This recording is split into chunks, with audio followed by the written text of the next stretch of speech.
I'm Zach Snyder. And I'm Aden Matthews.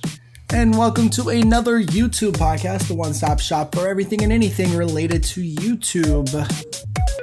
We're back. Ooh, episode 2. Episode 2, after a week hiatus. Yeah, it was a nice week. It's a nice week. It was school just starting back up, not allowing us to really do anything that we ever wanted to do with our lives. All right. It's great stuff. Probably. Although I will say, this week has been surprisingly productive considering I've actually managed to get more stuff done this week than when I was off for summer and had nothing to do. Really? So, well, not all the weeks, obviously, but there were weeks in summer where I just sort of relaxed and did nothing. So weirdly enough, like being back in school kind of got me into that schedule of like, oh, I kind of need to do shit because I'm not going to have as much time. That makes sense. Kind of a structure to your life. Yeah. Weirdly, it's been kind of nice in that way. Yeah. Well, that's good. But I'm sure that shit will wear off as the year gets harder, so don't expect that to be a trend. But for now... I guess we'll just jump right into our weeks, and I guess last 2 weeks we'll talk about it. Segue. I get you completely. I've been the opposite, though. I've just been kind of lazy about some things because I'm so tired. Sure. It's been rough. Yeah. Do you just like get the school stuff done and then just sort of crash for a while? Or do you try to do both and then crash? I've watched so much Family Guy in the last 2 weeks. Nice. Because I get some of my stuff done while I'm working in the library. And then I just have so much class and rehearsals and stuff throughout the day that I end up doing some of my work at night. So then I end up taking a nap throughout part of the day. Or if I get really tired, I just end up sitting back and watching some TV, which I typically never do, but I've just been kind of wanting to relax more lately. And what a perfect time to start. But the best time. You start a brand new channel. You've got a website to work on that you haven't touched in like a month. School, band, just everything. You know what? Now would be the time to catch up on Family Guy. Right now. That's fair. It's good stuff. I'm pretty sure I got shit already due that I've held off in favor of doing. Relaxing or other things. I've already missed a homework assignment. There's been a couple of things that I just haven't taken care of. Yeah, no, it is what it is. Well, to be fair, I did have a good excuse for Thursday in that we've been dealing with some Harvey depression shit. So, all the wind and storms from Texas have kind of been moving their way up. And, of course, West Tennessee's, directly in that line of sight. Right. So Thursday, I had to literally miss a day. And so now I'm already behind. And turns out, hey, that teacher is really on the nose or whatever and really sticks to his schedule. Yeah. So I'm going to have to be reading over some PowerPoints and trying to catch up on whatever I missed. And considering the fact it's geology, I can't really just BS my way through it. Yeah, I get that. So I've missed a couple of classes already because of migraines and stuff. So it's great. Nice. Good little start. Great start to my senior year. So YouTube, what's been happening with you for YouTube last couple of weeks? The stuff you actually care about. Yeah, fuck your life, dude. I just want to hear about YouTube statistics and analytics and stuff. I know college is super interesting to you guys, but we're gonna have to unfortunately change subjects to boring old YouTube. So this includes last week and the week before, correct? Yeah. We're just doing a 2-week deal. All right. Yeah, I guess so. So I'll start there. I did some streams with Ethan. I did 2 Pokemon Emerald ones, and the first one did really well. It did about 257 views, which isn't too bad for a 7-hour stream. Okay. That's kind of a peak. And then the next couple of days, I spent re-editing, re-rendering, and re-uploading a stream that had gone down because of a 3-second little copyright claim deal of course. From a shitty song on a Flash game of all things. It wasn't Shovel Knight, it wasn't Sonic Dreams, it wasn't even Naruto Online. It was a mini little Flash game that I played called Can Your Pet or whatever. And at the very end, there's Oh, this little yeah, country yeah, yeah. song. There's this little country song that plays, and that's what hit me with it. So I'm like, I'd already tried fighting against it, and clearly that wasn't going to work out. So I just edited that little 30-second bit with it, re-rendered it, re-uploaded it, and that took away 2 days. I finished out the monthly Battle League series. That stuff is finally done for now, which is great. I'm nearing the end of the Mario World LP. I got about 2 or 3 more episodes of that, and then I'm done. And then this past week has been dedicated to me doing a Mega Man X sort of remaster. I did a playthrough of Mega Man X way back that started out pretty strong. The first 3 episodes were good, but episodes 4 through 7 in particular had really bad commentary, audio, gameplay. And I thought, you know what? I can do better. And since this past week has been the first week of school, what better time than now to go ahead and get them out? So yeah, I did those, and they turned out really well. I also re-uploaded the finale, edited out about 30 minutes of unnecessary footage, timed a few things up, got rid of some copyright shenanigans with that. So yeah, I pretty much fixed half of my older LP out of nowhere. Nice. But people seem to watch them and enjoy them, so that's been my 2 weeks. Not bad overall. Just getting a lot of minor stuff done, really. Filling in holes. Yeah. What about you? Well, I started a YouTube channel about 3 weeks ago, and I had about really 2 weeks. Yeah, I had about 2 What's weeks. It called? I haven't heard of it. It's a channel. It's called Kid Family Friendly Let's Plays. Oh boy! Fun Let's Plays for kids. No, dude, sounds like a market. Right. Gonna get some good YouTube ad revenue. But started the channel. What really started, like, schedule was really good for like 2 weeks, and then this past 2 weeks, schedule's just been complete shit. And I'm trying to get back on top of things. I'm kind of like not uploading everything at the right time that I want to upload it. Still getting certain videos out on the right days, but I've missed a couple of recap podcasts. We missed a week of Lions Honor. We missed a week of this podcast just because of school and everything. But I've recapped the last 2 Final Destination movies, so I got that done, which is nice. Yeah. So far, the Rick and Morty videos have been out every week, like they're supposed to. And I started the Let's Plays back up on the other channel, so that's cool. There you go. Yeah. So it seems like both you and me sort of were finishing projects that we've been wanting to finish for a while. Yeah. And then we finally got them done, which is super satisfying, nice. By the way. Oh, yeah. Like, you want to talk about nice. The most satisfactory moments of, like, having a YouTube channel. It's when you've been working on a series for such a long time, and when it finally reaches its end, you can kind of look back on it and be like, oh, hey, I did that. I did this thing. Yeah. Yeah. And then immediately move on to the next thing.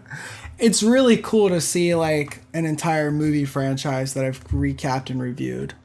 Like, that's really, really satisfying. And then I have this retrospective, like, podcast thing coming out this week that'll kind of end that, which will be really nice. Kind of like a little bonus episode. Yeah.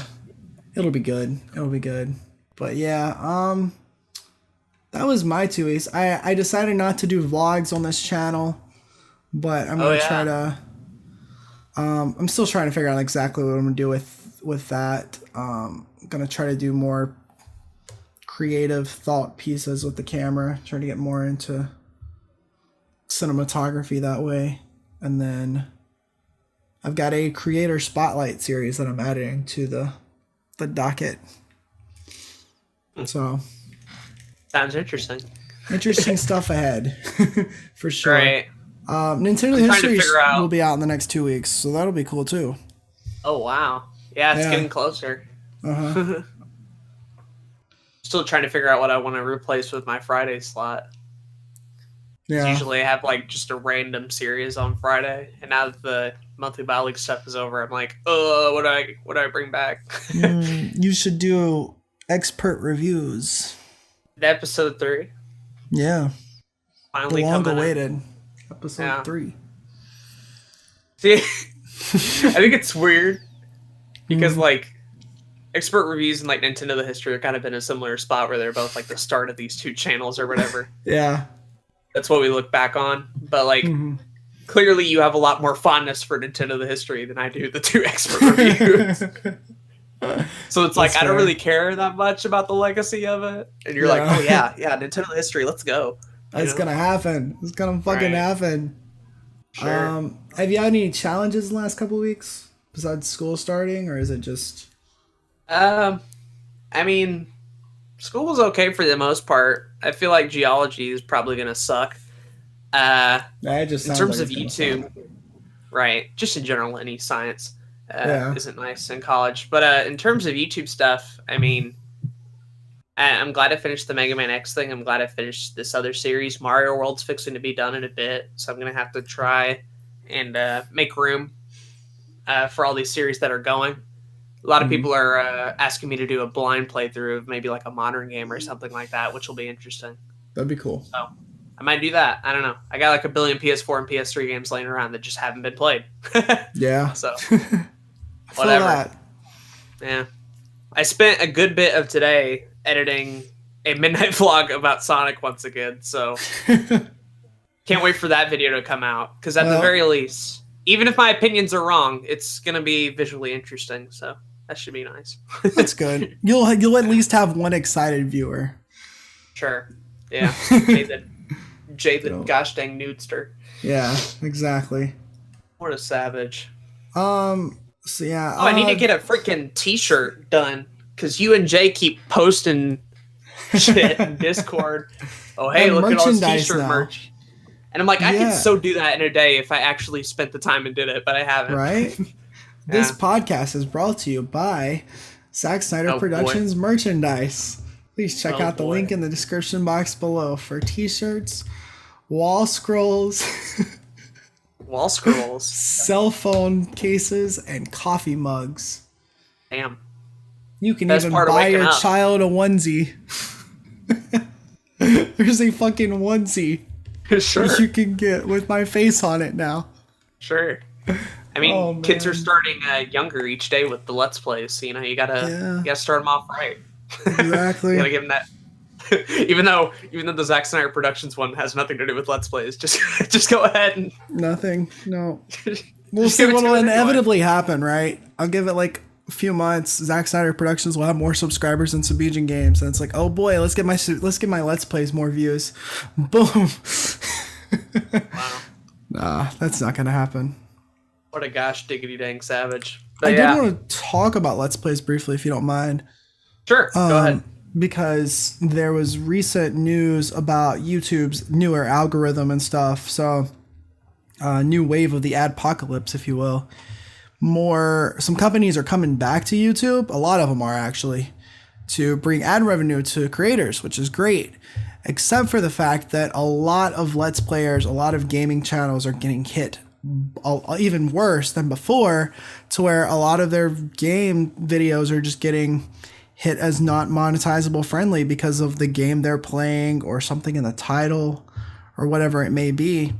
And so gaming channels could be like the new animation channels. Yeah. Which is pretty crazy.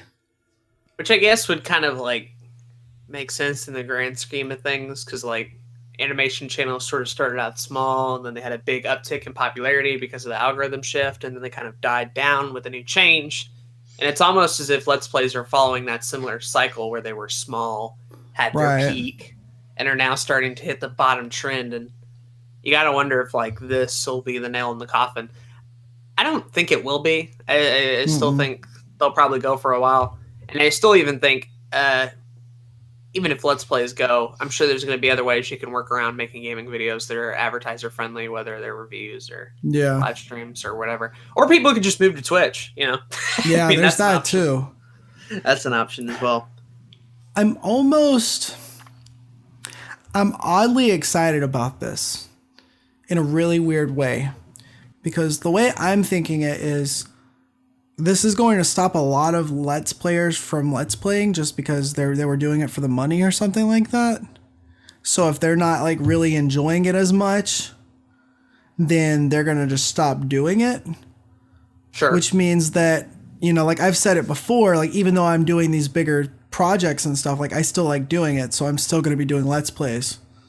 So I'm almost wondering if fewer people are going to be doing full-on Let's Plays, which I mean, it's been like that for a little while now. And it's going to kind of take this oversaturated market and make it not so saturated. Yeah, it could almost even be going underground almost, where it just sort of like, it has to be where it started, you know? Started up as a sort of like small grassroots thing, and now it's going back to that. I don't know if people are going to stop doing it because the money isn't there, or if they're just going to adapt. I think the way I looked at it is that, like, unless you were sort of a bigger channel, Let's Plays weren't making you money anyway. Right, so I don't know. True. I don't know if this was going to be enough to stop somebody to simply do it from the greed aspect. I mean, you would have to be... You wouldn't even necessarily need to be big. You would have to be bigger than a small channel that you were making money on it, but not too big to where you were successful enough to be making money off of other things. Like, you would have had to have been right in the middle ground. Right. Been strictly a Let's Play channel, only doing it for financial gain, which will hit a good bit of people. Yeah. But I don't think big numbers. Right. Maybe I'm over exaggerating that. I'm not sure. I don't know. I'm curious to see how it's going to change the gaming layout. And I mean, in my own experience, I don't even watch that much gaming content anymore. Sure. Because I work on my own stuff, and even then, the majority of my content now isn't even gaming, which is weird. So I don't know. Yeah, it's interesting. Hopefully we get more news and development on that. We can sort of talk about it more, but always interesting stuff as far as that algorithm's concerned and what it's doing and what it's changing and such. Yeah. So, let's get on to our main topic, boy. I don't even know how to explain it, really. I mean, I guess I kind of do, but I want to see your attempt to try to... All right, so here's my attempt to explain our main topic today. Okay, go for it. It's 4:30 in the morning. We're tired, boys. And we don't want to talk about anything too analytical because we could be wrong. Sure. So we're going to talk about our experience on YouTube. Yeah. You know? Yeah. So, it might not be like a super like in-depth detailed episode or even practical, because our experiences are different compared to other people's experiences. Mm-hmm. What you're going to get here is just sort of two bitter YouTubers talking late at night on a Labor Day. Basically. About what happened to us and how newer YouTubers have it better. Back in my day, we had or older, go with depending. 3 different thumbnail options. All right. So I guess we're going to just talk about, like, I don't know, this one might be interesting. This might be like, you might get to know a little bit more about me and Zach as people rather than just like practical YouTube stuff, which for some people that would be really interesting. Others, maybe not so much. Right. But it should be cool. Yeah. It should be cool. All right, you take it away. You can start this little shindig because I don't know where to start. Yeah. We gotta... That's going to be the fun part of this, is like, we don't really have an outline for this, so it's going to be like all momentum based. Like anything I bring up, Zach just kind of has to like bounce off of. Yeah. Which should be fairly funny, depending on where it leads. Yeah. Okay. I think so. Okay, Mr. Beach. Yeah. Mr. Productions copycat. Productions. Name yeah. stealer. Your name stealer. Oh yeah. I'll start it off with a question for you. Okay. Who were your inspirations in terms of content creating? It doesn't have to be strictly YouTube, but I want to hear your thoughts. Okay. So I guess I got my roots as a creator in music, and so growing up, I listened to a lot of music. My dad played a lot of music for me. My dad sang a lot of music for me. So like first inspirations was like Elvis Presley. I listened to him a lot as a kid, and then a couple of contemporary Christian rock bands. So that kind of got me, towards music. And then as I had got into playing music, I'd always had a knack for like doing a lot of different creative things. So I mean, I really loved art back in like elementary school. I would draw a lot. I still draw every once in a while. I really liked writing stuff. So my papers in school I always liked doing. I have had like book ideas in the past and that kind of stuff. So it's always been like something creative. And then when I got to watching YouTube, it was a mix between Nintendo Capri Sun for like commentary aspect of like creating stuff like that. Ray William Johnson, I watched a lot of him back in like early high school. And I mean, it was really those two creators, ironically enough, that kind of got me pushed into like trying out YouTube. And so, yeah. Right. Almost a mismatch, if you will. Like, they're not similar. They're not similar people. Right. They're very different and unique.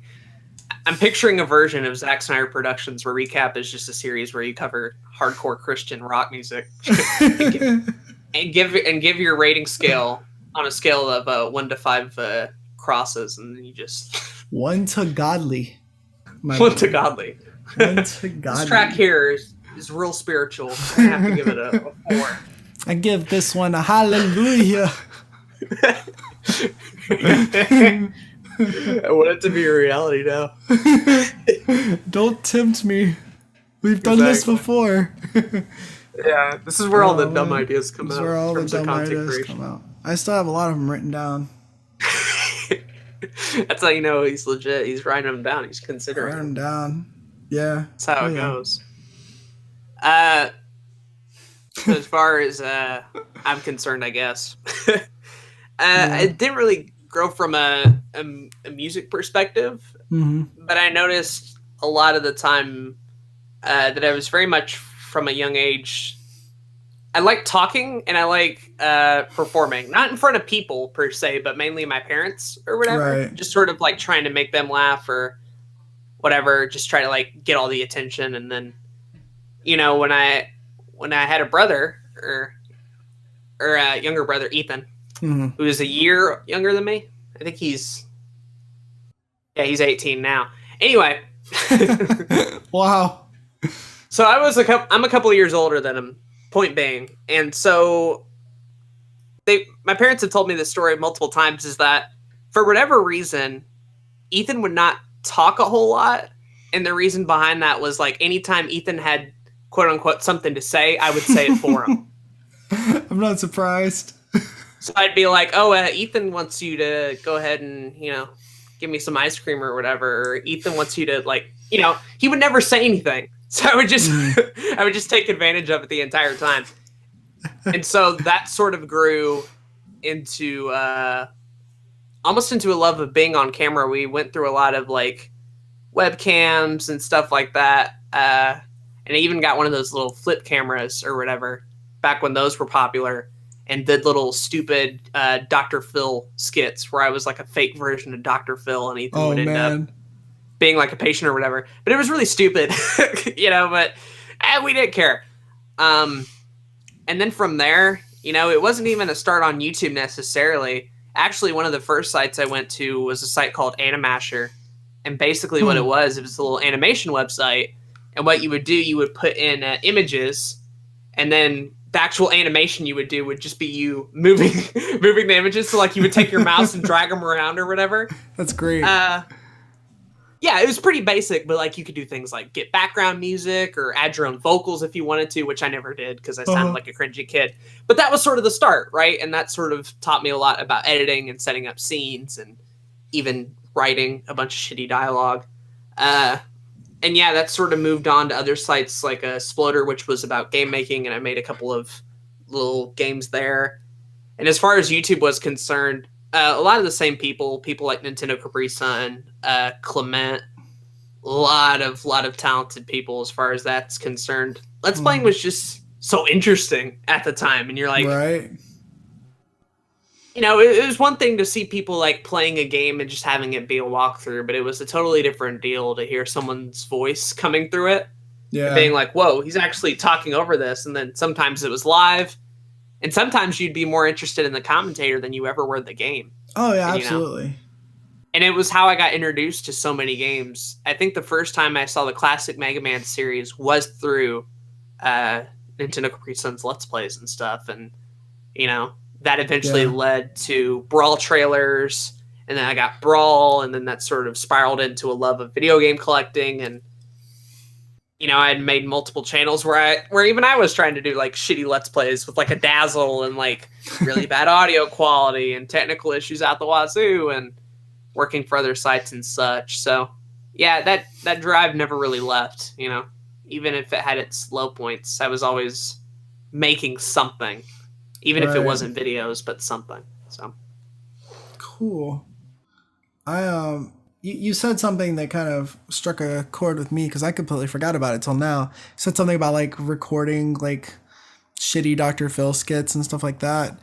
I distinctly remember when I was in elementary school, maybe I believe I was in elementary school, when I would spend more time playing with my younger siblings before they just kind of became little assholes. I had got this, or I guess this was middle school. Maybe this was middle school. Anyways, I had a MP3 player that allowed me to like record on it. Oh boy. And I actually like recorded these like stupid little talk shows with like my sister and my brother. Right. Back then. And I completely forgot about this. Just thought about it though. But yeah. Like I wished I had access to it because oh boy, I bet those were bad. But yeah, like I enjoyed that kind of stuff and I enjoyed like talking about things and yeah. So yeah, I feel like the thing that I love about YouTube so much is that I can kind of take all these different kind of talents and interests that I have and mold it into something like real that people can enjoy. Sure. It's definitely a platform where like if you have a creative idea or whatever and you want to get it out in video form and audio form or whatever, if you have the ambition and will to make it, then you can post it, right? Like exactly. Nothing's physically stopping you other than yourself, and so it really allows you to put sort of like your creative skill to the test and see what you can come up with. Mm-hmm.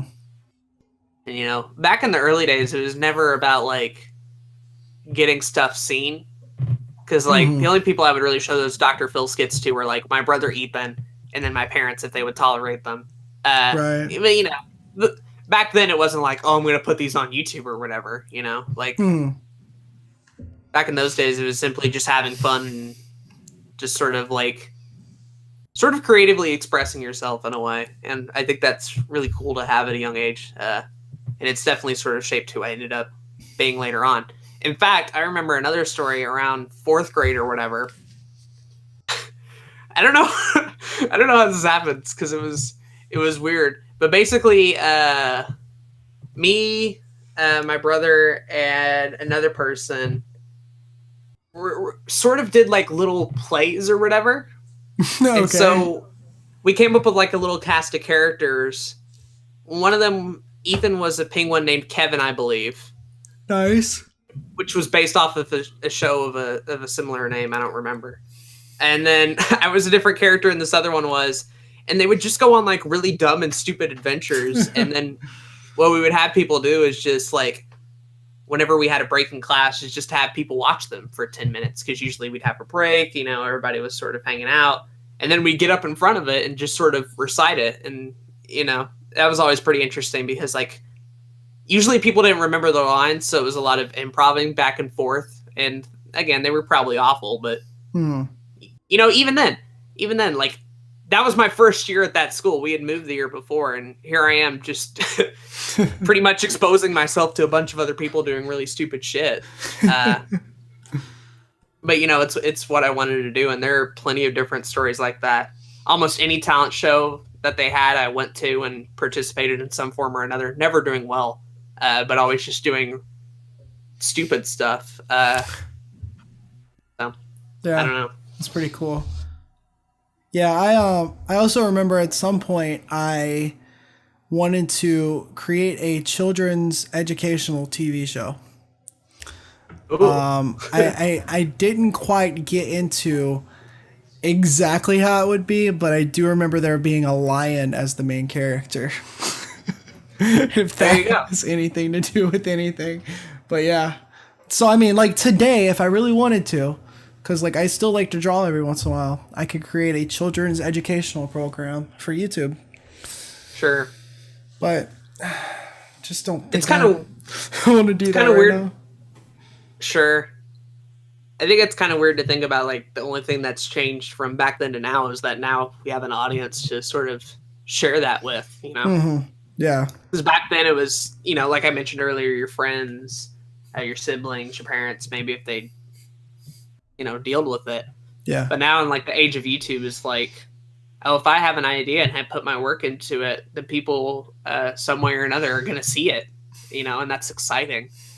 To sort of get like active feedback on that and to sort of improve from there and to almost sort of form a little fan base off of it. It's very, very interesting.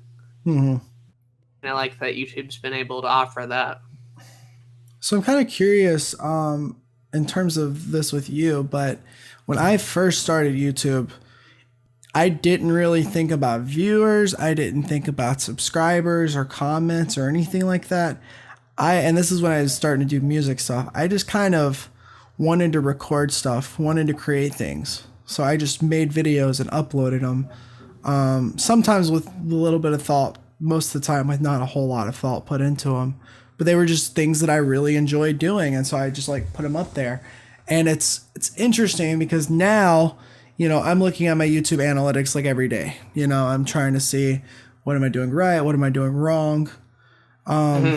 But like if I go back and look at the views on my old music videos, like they didn't do bad. Like I had like some of them that got over 500 views, some over 1,000 views. Like they were, you know, they did pretty well. So I think it's mainly just like the old YouTube climate that it was back then. But I'm curious, back when you first started, what were you first like starting for? What were you making videos for? Well, it's kind of hard because a lot of them are deleted. I remember a lot of them were LPs, and that was simply based off the fact of like, oh, other people are doing it. That sounds really cool and really fun. And so we wanted to do them, but of course that didn't work out. And there was just kind of a period then where it was sort of dead for a while.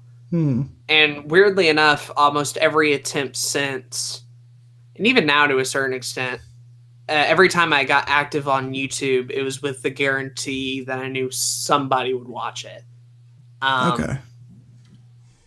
The first time was the little Sploder show one.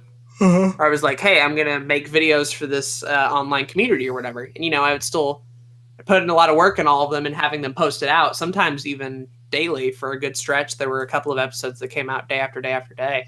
But the thing about those that was so rewarding was having this online community where there weren't a lot of video makers at the time, where there wasn't a lot of competition to stack up to, where people were barely making any content about the site whatsoever, to just sort of be like, oh, hey, look at me, my little niche self kind of having a group of people to watch. And then after that, there was another time where I was joining a group Let's Play channel. So really not much happened on my channel, but I was making videos for another channel because, again, that older channel had an audience. And I'm like, oh, hey, if I make LP videos, I can get people to watch them or whatever. Right. Blue Couch Productions was a bit different in that originally I didn't even know what I wanted to do with it. And there wasn't really an audience that I was guaranteed to get, per se. Right. Because, like, expert reviews isn't exactly the thing that's, like, guaranteed to go over well. You know? That's fair. At the best, a couple of people like it and find it funny, and they're willing to stick around with me until I can improve the formula. At best. Yeah. At worst, they see this really cringy video, report it, and, like, I'm taken down altogether. Gotta go. But... So, Blue Couch Productions was a bit interesting in that I was sort of figuring out what I wanted, and sort of what ended up working was the streaming and the variety of content. And now, like, I'm to the point now where I'm not big per se. I'm like, 274 subs. It's not like a big number or anything. But I feel very comfortable in the fact that I can put out whatever I want and that I'll have people watch it. Because before it was like, I can only post a certain type of video, otherwise it won't be seen. because I'm too small, because it's not going to get noticed, because I'm not going to have any ambition to work on it. Now on Blue Couch Productions, if I want to start a random series tomorrow that I enjoy making, like, who cares if it doesn't do well? Because I have like 3 or 4 other ones that I know will. Right. So I've almost reached a nice balance with Blue Couch Productions in terms of what I'm able to do creatively while also appeasing the audience that I have. So, yeah, it's been nice. But it took a long time to get to that point is what I'm getting at. Of course. No, of course. Sure. I think it is nice. We tend to forget as creators that, even those videos that have a few views, like even if it has 3 views, like most likely one of those people watched your video. Sure. Especially if you have subscribers, if you have dedicated people that are watching your stuff, like somebody watched it. Like that's a person that sat down, took the time to actually spend, instead of doing whatever else they could have done, they watched your video. And it's kind of hard to forget, or it's kind of hard to remember that sometimes. Sure. So keeping that in perspective can be really good. It can really help. Even now, I feel like I'm smaller than I actually am, Yeah, for sure. I still feel like I'm in the days of like the less than 50 when I'm obviously not. I didn't have as many comments I had when I was at 50 or likes or views watched, but I'm still kind of in that mindset a little bit. Yeah. It can be a little bit tough to actually sort of be proud of what you've accomplished, just because like in the grand scheme of things, 200 isn't really that different from 100, and 100 isn't that different from 50. Like things don't really change a whole lot until you start reaching like 1,000, and even then, a lot of the 1,000 sub marks are sort of similar to each other. So that's true. It can be tough sometimes, and even a bit demoralizing, depending. Yeah. I found YouTube to be one of those things where once you start getting into it, it can very easily just kind of become your life. Sure. So much, and for the good and for the bad, Right. Definitely a give and take there. Yeah, I think over the last the last year, I really kind of felt that it just slowly but surely taking over my life for like there's a lot of good reasons, and then there's a couple negative reasons that come with it. So I just think that's kind of interesting. Sure. And it's a weird thing to wake up being out of high school and currently in college or whatever. Mm-hmm. And when I wake up, I'm not thinking about college. I'm not thinking about the fact that I need a job. I'm not thinking about the fact of like, where am I going to be in a couple of years or whatever. Mm-hmm. I'm thinking, what do I need to post today? Right? Yeah, like, no, for do sure. I have a video tomorrow? Yeah. Which for some people can be like, that sounds incredibly petty. And to a certain extent it is. I mean, It's important to remember you kind of need to also have a life. In some small part. But I'm serious. I'm serious, though. Oftentimes I wake up having an idea in mind or a video that I need to get done. And even when I'm working on it, I'm still excited to work on it. It's still fun to work on it. It's not like it's a slog. It's not like it's one of those things where, like, I signed up for a class and now I have to do it and I have to sit down and work on it and it's not going to be a good time. YouTube, on the other hand, is like, yeah, I signed up for it. Yeah, it's going to take a good bit of time, but goddamn, am I going to enjoy every second of it. Exactly. From creating, editing, rendering, uploading, and then repeating that cycle and seeing how the video is received. It's just so satisfying uploading another video. Sure.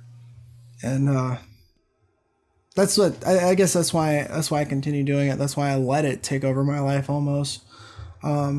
Because it's something that I just enjoy so much. Like you said, like I wake up whatever time of the day it is, depending on the previous day. But I wake up and it's like the first thing I'm thinking of, like, what do I need to do today to make sure that I'm on the right track? And I've been trying to, I'm trying to this last year of college for me to make sure that I'm spending time with friends first and foremost, and then making sure I don't fail college. Like that's important. Not that I'm not a terrible student, but I know that the degree I'm getting for college is not going to be what I'm doing, and it's not that important in the grand scheme of things, but I still need to get the degree. So, Sure. so with those kind of things in perspective, making sure I'm spending some time with the family when I need to, and taking care of personal, just things in life. With those out of the way, the next main priority for me is, YouTube videos. What do I got to get done today? Right. In some form or another. Mm-hmm. I think oftentimes people look at YouTubers and they can look at it one of two ways of being like, oh, it's not a real job, which we've talked about that perspective 1,000 times before. Yeah. And we probably will. But another way I actually see it, sort of the reverse into that, is like, oh, you're a slave to your job. Yeah. You like work so much on YouTube that it's almost like consuming you to the point. But again, I think it's important to remember we signed up for it, and at any point, we're still at the stage where we can walk away That's and true. come back. Are you ever jealous of non-YouTubers?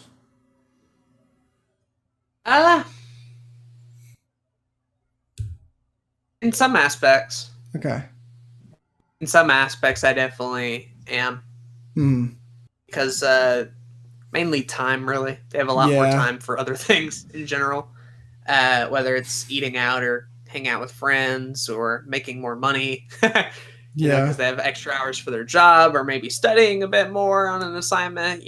Like typically their afternoons are pretty free for the most part. Unless you're a Dark Light Dreamer, in which case, you never are. Yeah.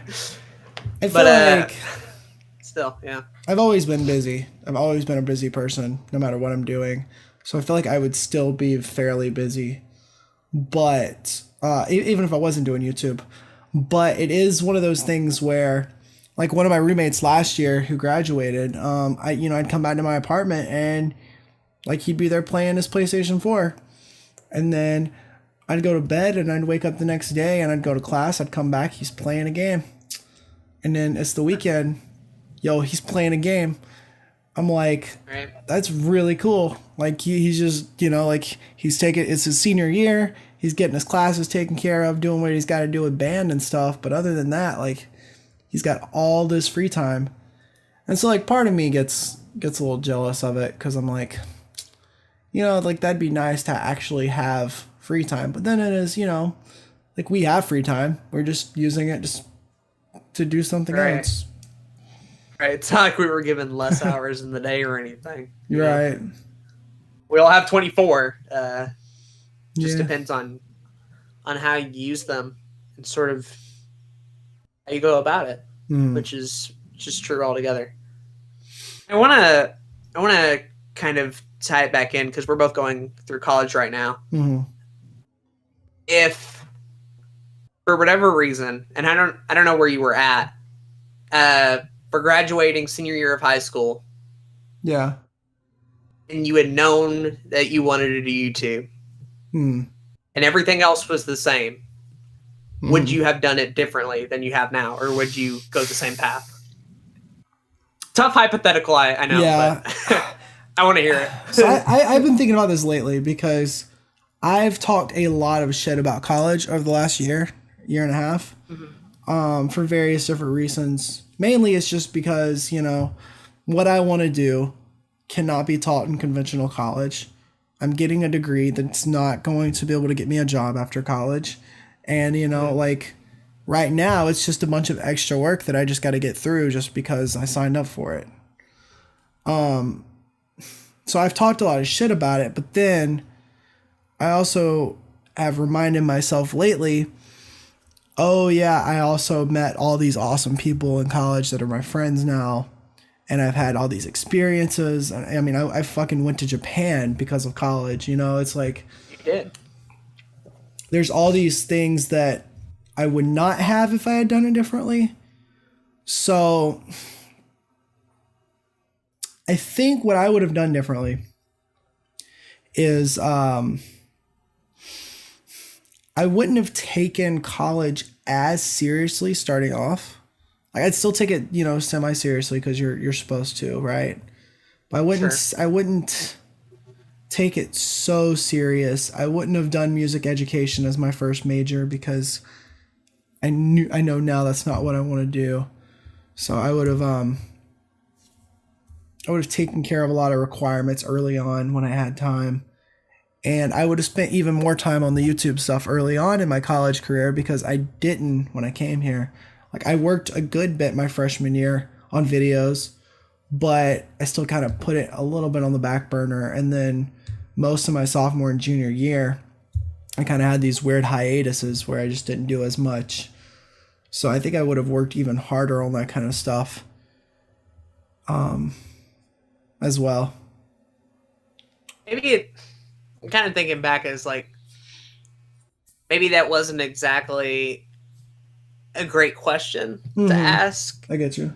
Because like from what I'm hearing from you, it's like, oh man, I wish I had known this thing back then, but you wouldn't have known about it had you not done it, right? Right. So it's almost like, well, in a way, without college, I never would have came to this understanding or realization in the first place, right. which is kind of cool and kind of unique. Definitely. It's one of those things. So there's value there. Right. It's one of those things where college has still been valuable to me. And it's one of those things where, like, a few months ago, I would have told somebody going out of high school that if they aren't planning on doing a conventional or a traditional career, they shouldn't go to college. They should just work on their own stuff. But then I came to realize that, there's experiences, there's people, and then there's the outcome of knowing whether what you came to college for or what you didn't come to college for works or doesn't work for you. Sure. So I still think it's very valuable to just about anybody as long as they're not spending a shit ton of money to go, Fair point. Fair point. Money definitely plays a big aspect into it. Yeah, like I got lucky to have scholarships, so I'm gonna have a couple of loans that I have to take care of after college, but it's not an astronomical amount. So my risks were not as heavy as they could have been. I'm in a bit of a different scenario where I've only done a year. Mm-hmm. So this is the start of the second year or whatever. Mm-hmm.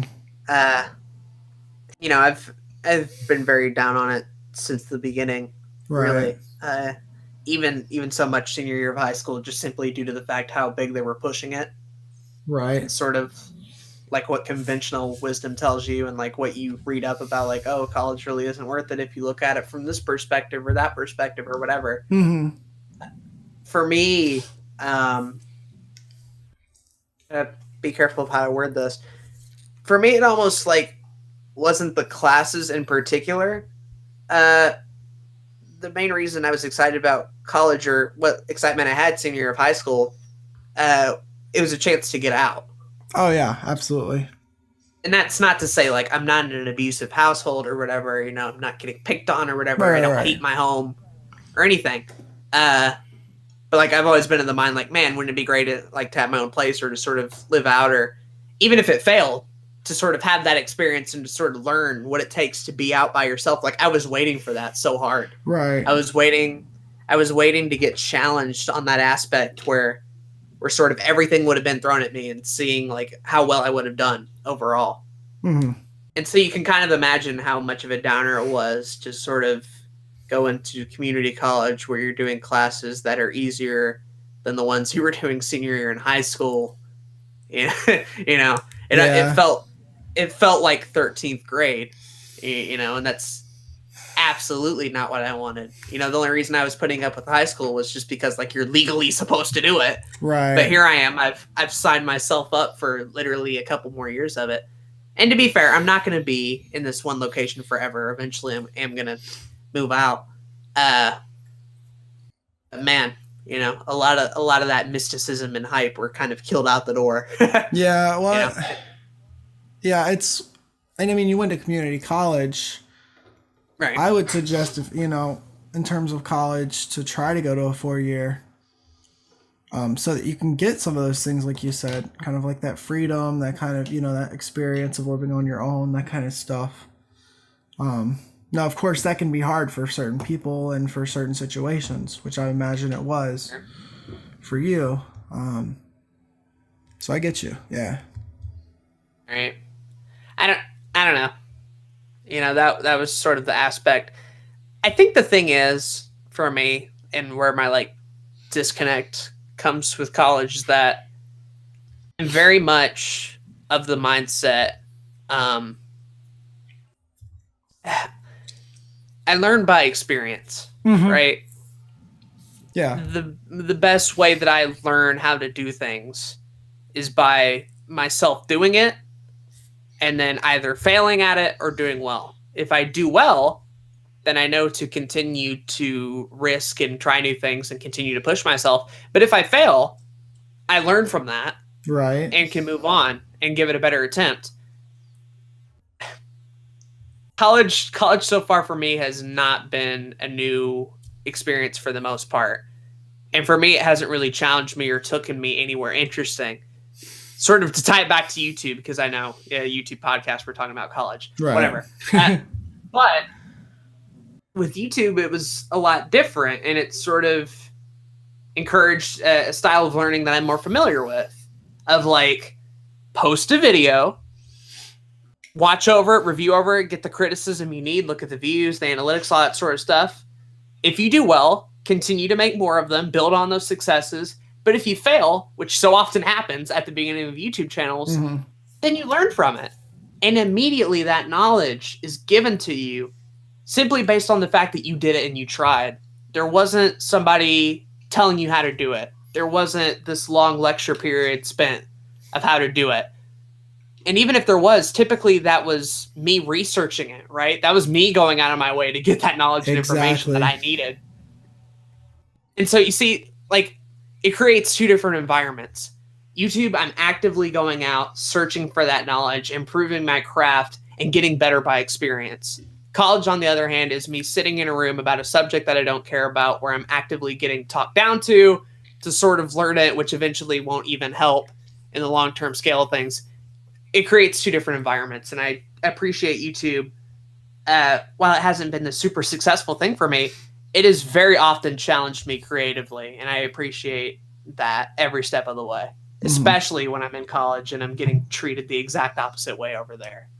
No, I get you. It's the thing with college, the thing with education in general right now is that there's more often than not a true fail state, because when you fail in something that's not education, you learn from it. You get back up, you try again, you get better, and nobody looks down at you like you were a piece of shit. If you fail in school, whether it's a class, whether it's a project or a test or anything like that, you're automatically just said you're wrong, and you're not encouraged to necessarily get better. It's more of a, you have to get better. You have to do better than what you did before. So like you said, you're kind of looked down upon. And then it's also the whole, like you said, like when it comes to like YouTube or learning things, like you were constantly learning things. You just had to look it up on your own. Sure. It's one of those things where you were encouraged to go out there and make your skills better. And you continuously are encouraged to make your skills better, be better at what you're doing. Meanwhile, in school, you are encouraged to do the most minimal thing you need to do in order to pass. All right. And so it's just very hard. Two different environments. I will say too, this may be contradictory depending on how you look at it. I would never want to be that guy to teach a YouTube seminar or like a lecture or whatever. Right. And I know we kind of like do a little bit of teaching on this podcast, but it's different because it's advice and it's not necessarily 100% right or wrong or whatever. Right. And we're still encouraging exploration and experimentation and all that sort of stuff. We've mentioned that several times. But I would hate trying to have a group of students in front of me wanting to learn YouTube and me just sitting there and lecturing them the whole time with the current system that we have, right? Right. If the current education system was like, hey, we want you to teach YouTube to these group of people, like let's say I'm famous or whatever, and they want me to teach there. I know, very ego driven, but go with me. But like, you know, for me, like it would be soul crushing I get you. to sit up there in front of a podium and be like, all right, time to go to chapter 1. Today we're going to talk about titles and thumbnails, or, you know, like that would kill me. That would honestly kill me. I would hate to rob someone of the experience I've had of learning that stuff, or even if you don't find it out, actively researching it because it's your desire and your passion. You know, I feel like I'd be ripping people off for, you know, giving them information that they don't need. If you want to learn about it, go learn about it. You don't need me. You know? No, I get you like, completely. I'm not a figurehead. I didn't go to YouTube college. I think there's a right way and a wrong way to do something like that. And the wrong way is what you described, being a lecturer, having a PowerPoint, being like, here's the very first step of creating a YouTube video, and explaining all this stuff to a bunch of people that may or may not get something out of it. And the problem with current educational system is that people are constantly put in classes that they don't care about. So obviously your job as a teacher is going to be more difficult than it could have been in the first place.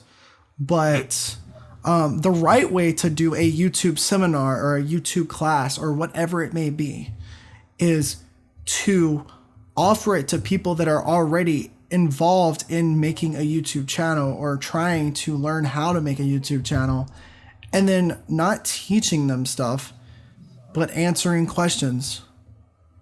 Right. Showing them your process.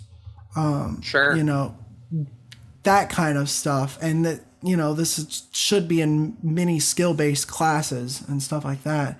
It's more often than not, people are lecturing people, and that doesn't help them. And it's, you know, it's one of the reasons I don't like going to class anymore now. I used to be, boy, I tell you, like elementary school, middle school, I was like a nerd among nerds. Like I loved going to school. I loved doing my work. It was great. And then I just learned that I'm not really getting anything out of this because I could do all of this stuff that I'm learning in class on my own because of a book or the internet. Sure.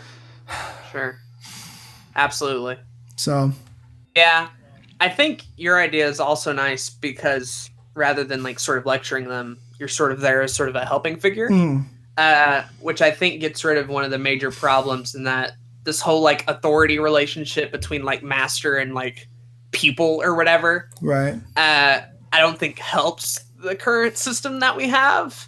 Not at all. Because like the goal, if you're a teacher, the fun part about it shouldn't be that you like have an authority over like younger people, right? That like isn't the drive, hopefully. Right. It should be that you're here to sort of change lives. But the thing is, change is, I think a lot of people think that change only happens one way, right? It's one person's decision and they go ahead and decide, oh, I'm going to make a change today and do it. Or someone tells them, hey, you have to make a change, do it. Change very often is a process between multiple people. And the way that happens is not by forcing people to change. It's not by getting on people. It's not by lecturing. It's being in that supportive role. It's being in that helpful role. Why do you think people like get fitness coaches? Certainly not to lecture them about why they're fat and why they need to like get skinnier. But no, to have like somebody there when you're running or when you're have dieting questions or when you don't understand a specific term or whatever and you need that help. Like I would love for a scenario where teachers were sort of places like, hey, I'm here if you need me, right? If you have a question or whatever, if you want to take things slower paced, I'm right here. But here's the thing. If you want to go ahead and actively figure it out yourself and you have the passion and willingness to do it, then fucking do it. I'm right here, you know? Absolutely. And I know that wouldn't work because like they want grades and they want test scores and they want like you to be doing things each and every week, but like trying to fit a whole semester of material down to a schedule where you have to do things each week, I think just ruins things because each student learns at a different pace altogether. Mm-hmm. And very rarely does it match up with the schedule at all. Some students are going to learn faster and others are going to learn slower. But by forcing both of them to be in this time schedule that doesn't work, you don't benefit anybody. Exactly. You know? So it's the same reason why you can't. It's the same reason why I can't tell people what my schedule is as a YouTuber and expect them and be like, yeah, you can be successful at YouTube by scheduling out everything exactly the way I do it, this way, this way, this way, this way. It's the same reason that's not going to work because, you know, like you said, cramming a bunch of material in a semester by scheduling it throughout different days, like we all do different things differently. And it's, you know, I might, you know, I have a movie review that I need to get done in like a few days. Well, I got to watch the movie, I got to write the script, I got to record it, and I got to edit it. Well, some people would be okay with doing it in one day. And I've done that before. Like I could do the entire thing in one day. But then other people are much more like, I've got to do this, you know, I got to watch this movie this day at this time slot that I have. And then tomorrow I'm going to do, you know, the script writing and stuff like that. And it's funny when I hear like professors talk about papers to me. They're like, yeah, you should, you know, make sure you're working on this paper that's due at the end of the semester for the next couple of months. You should be, you know, scheduling out certain times to get it done. Meanwhile, I'm okay with doing my research early, but when I write that paper, I like getting it done in like one sitting if possible. So it's like people do different things differently. And it's especially true for YouTube. Yeah.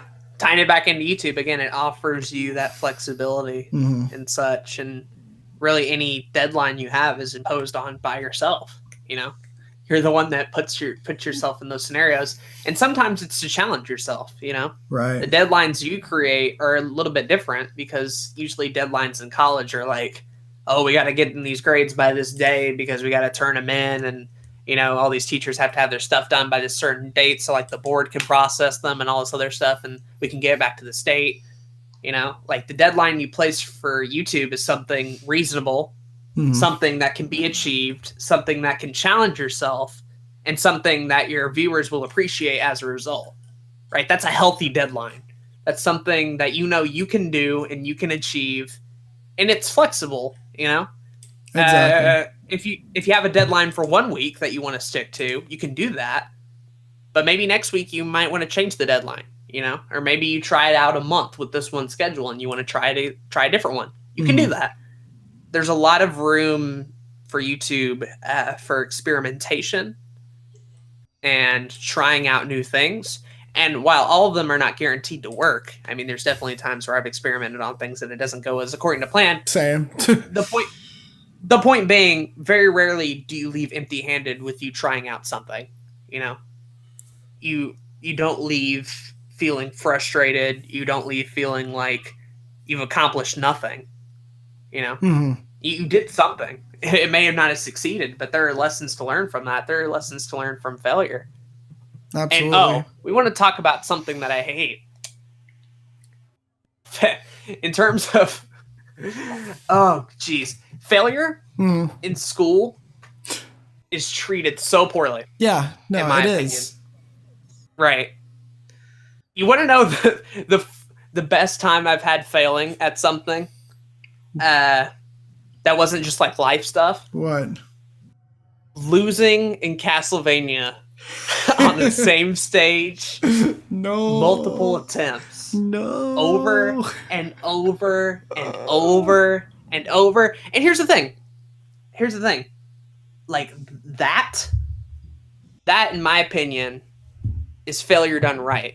It's failure for a purpose, right? The whole trial and error idea of gameplay of like, if you try this thing so many times, you'll eventually get better. You'll have a couple of errors, but you'll learn from it. You know, that's what made the NES era of games so unique and so stand outish, right? The fact that like, if you beat a boss in Contra, if you beat a boss in Castlevania, you felt satisfied. And they never gave it to you right away. Very rarely are you going to get lucky where you just beat something first try. Right. No, work on it, you work on it, you work on it, you die and die and die and die. But as long as you're willing to keep trying, as long as you're willing to keep putting in effort, you'll succeed eventually. Right. But the important thing is failures are something to be learned from. They're not heavily penalized, and they're seen as a stepping stone rather than the end of the world. Let's take it to college. Whether it's a final exam or a big paper, emphasized throughout the year. If you do not pass this paper, you won't pass the class or whatever deal, right? They put a lot of pressure on it, a lot of ordeal. There's no second chance on it. Once it's turned in and whatever. To the point where you're not going to get a learning experience out of that paper. You're either going to pass it and feel like, okay, great, I'm done. Or you're going to fail it and feel embarrassed and feel like you failed. You know, you felt like you had a horrible time, but you're not going to learn from that paper because there's no second chance. You're not going to learn from that mistake there.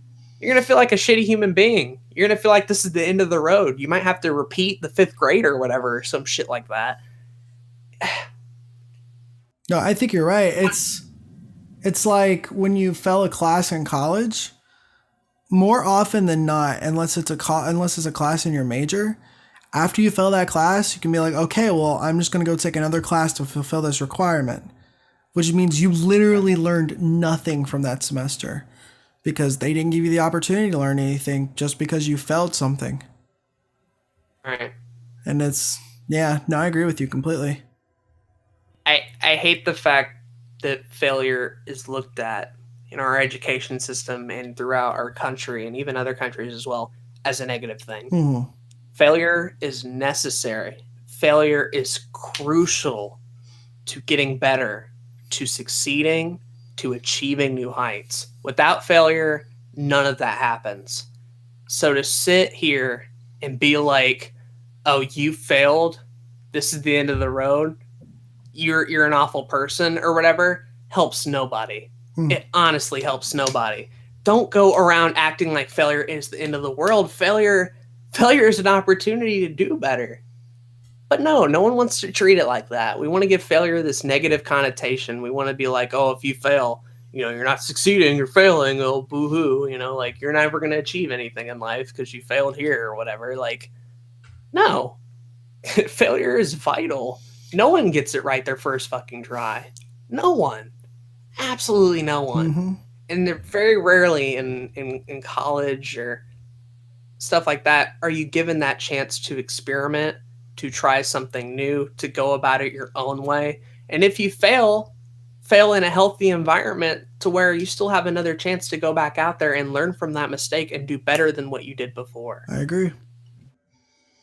And on the other side of things, if you're succeeding at everything and you always have succeeded at everything, then maybe you need to take a step back and look at exactly what you're doing, because you might just be super complacent. Which means in the grand scheme of things, that ending success that you might be wanting, whatever it may be, maybe you're not working hard enough at it because you're not failing at anything. Sure. I don't know. Yeah, failure is crucial, everybody. Don't let people try to give you a negative stigma around it. Failure in some cases is more positive than success. Oh yeah. No, definitely. That goes for other parts of life too, If at any time you feel sad or depressed, a lot of people were like, "Oh, you're unhealthy," or "Oh, you're not happy like the rest of us. You're not normal like the rest of us." Sadness is a very healthy part of life. Yeah. Sadness is crucial. Everybody freaking cries. Everybody goes through rough patches. And by sitting here and being like, oh no, I'll just ignore it, I'll just pretend to be happy the whole time, you're setting yourself up for long-term depression and shit that will wreck you later in life. Treat those failures as an opportunity. Don't treat them as the end of the line. I agree. It's bullshit, anybody who tells you otherwise. But yeah, YouTube or whatever. YouTube. Go to YouTube. I mean, I guess... what are your thoughts on that? I don't have any like I've talked for too much. I don't have any other big thoughts I guess I can think of for today. I do just want to say it's, when it comes to YouTube, it's, I guess the bigger thing that I've kind of pulled out of our discussion today is, it can easily become your life when you get into it. And that's not a bad thing at all. And in many ways, It's good. You got to remember that it's going to be hard. And that's okay because, like you said, there's failure. And failure is inevitable if you're doing the right things. Failure will happen at some point. You're going to have to take risks that might result in failure. And that's okay. Just don't let it get you down. If you tried a video idea and it didn't work out as well as you had planned, well, at least you tried it. If you try a YouTube channel and it doesn't work out, at least you tried it. And in the bigger scheme of things, if you try doing YouTube in general and it just doesn't end up being the thing that you thought it was going to be, or it doesn't end up being the thing that you're going to be able to be successful at it, you know what? You still probably learned something from it. So it's one of those things where even though there's so many like big corporate issues with YouTube as a platform right now, and there's a lot of, things that cause creators anxiety today, including myself. Sure. There are so many valuable lessons that I think I've learned over the last 6 years just by making videos on this small little website. Right. Life change. Absolutely. not just creative change, not just better videos, but like change as a person, Right. And that's stuff you like can't put a price on. You can't, get it from just any particular place, Exactly. It just comes at the right time, and hopefully you're in the right scenario and take that advice and learn from it. I should mention, just so people aren't getting the wrong idea,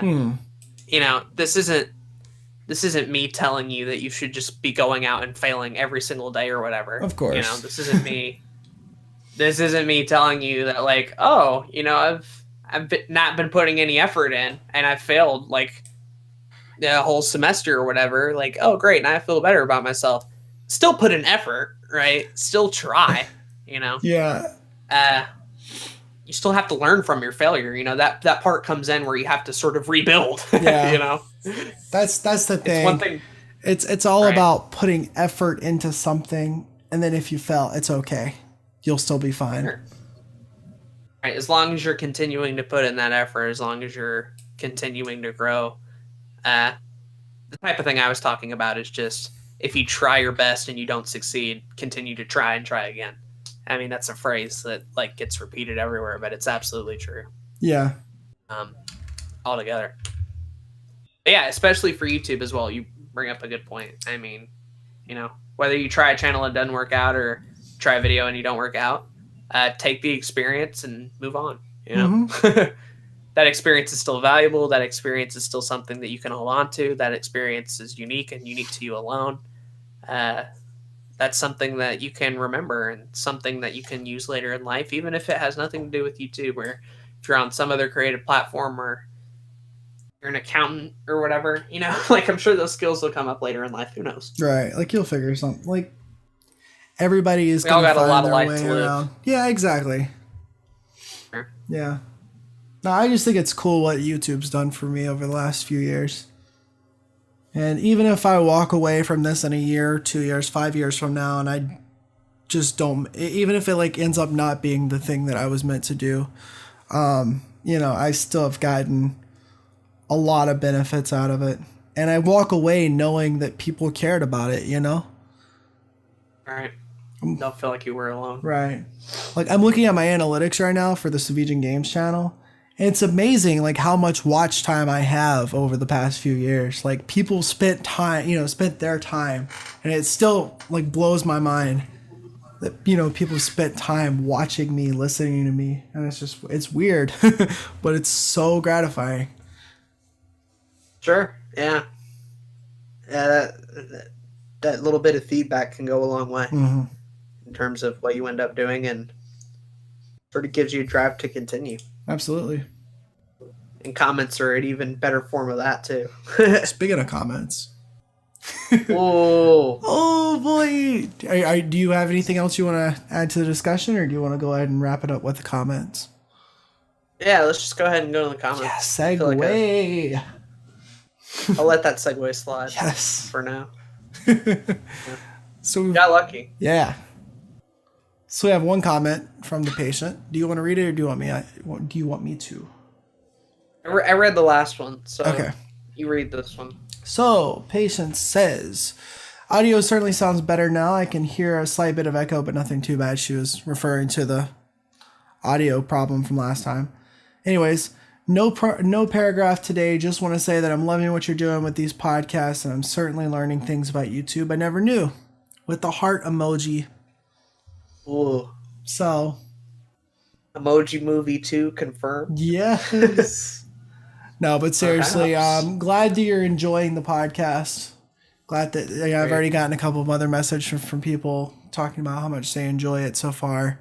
So I'm excited to see how the rest of the how the next few months go with us doing this, and hopefully we'll be doing it on a weekly basis like the plan is. Fair point. Yeah. Also, I'm at my granddad's house with my microphone here, so if the audio kind of sounds similar to episode 0, it's because that one was also at my granddad's house. So yeah, maybe getting similar audio. I don't know. It depends. I don't edit these, so I'll do my I'm best. I'm basically saying to blame Zach is what That's exactly what you're saying. That entire point was. I got you. It was just to throw you under the bus the whole Thanks. time. That was what it was. Thanks a lot. So yeah, even at 4:23 a.m. 5:23 a.m. Get on my level. All right, you're in Eastern time. Yeah, that's great. Time zones are fun. So I guess to wrap up this little shindig, sure. Yeah, thank you everybody for listening. Of course, Aden's channel, Blue Couch Production, will be in the description, so you can go check that out. Check us out on social media. Leave us a like, comment, ask us questions. Let us know what you thought about today's episode. We really like that open dialogue that we're going to be having with you guys. I mentioned about a YouTube seminar thing earlier and how I would run it. That's exactly what we're doing here. If you have any comments or any questions, we're here to respond. So, exactly, we're here to take your topics and the like. I know this episode was kind of a rambly one, but it was late at night, and I felt like we said some good stuff, even if half of it was focused on college for the most part. Yeah. It was my fault for that entire tangent. I think it's important, though, especially for those students out there. So sure. There's a lot of people in a similar situation, I feel like. So yeah. And we tied it back around to YouTube multiple times. Oh, so yeah. it went strictly off topic. I feel like we did okay, but we'll have an actual topic next week. Not sure what that's going to be, but should be fun nevertheless. Leave your comments, leave your dialogue, leave your things that we said wrong in the comments below. Yeah, should be fun. Cool stuff. Maximum cool. Yeah, you ready to end it? oh yeah. I forgot we had an ending. I've been Aden. I've been Zach. And we hope you enjoyed this episode of another YouTube podcast. We're signing out. Episode 2. Peace. Bye-bye. Bye.